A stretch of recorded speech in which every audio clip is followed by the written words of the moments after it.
سال هر روز صبح با حسه یه برده از خواب پا میشم. برو سر به سر ما نزا دیگه در به سر درست نکن خواهشم.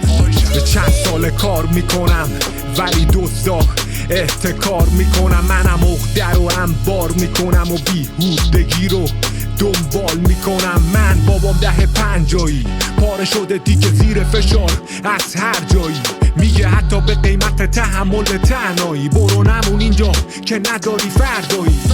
من یه جوون اسیر ولی روشن 80م. میدونم سورپرایز شدی با من آره ریخته پشماتم.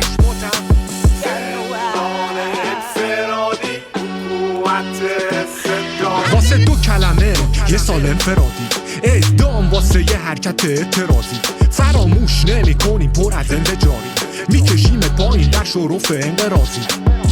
بزرگ شدیم و چشیدیم مزه زندگی با طعم دیکتاتوری.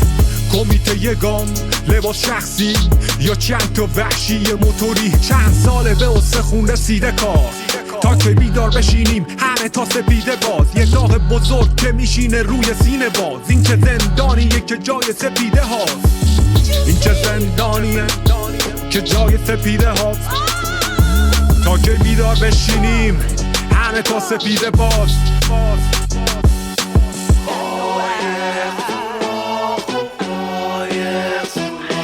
قایق سوراخو پس این بادبانا چی میگه؟ من دیگه توی کت و کلمم این داستانا نمیره. بی حجاب و لخته سر و کلم گوش به این پاسارا نمیده. 80 90 که دیگه باج به این راند خارا نمیده. من آخر خط رسیدم خیلی وقت بریدم. همه دروغاتو از بر شدم دویدم. اون روی پرید تو دیدم آره جوونیمو از دست دادم پکیدم. زندانا پر نخبه اسطوره تا وقتی که مملکت دسته یه مش مزدوره. من تو ما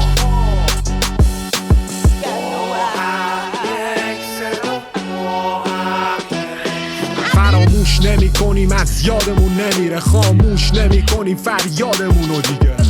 فراموش نمی کنیم فریادمونو دیگه. خاموش نمی کنیم. روی اهریمن و ما میریم به جنگ اهریمن.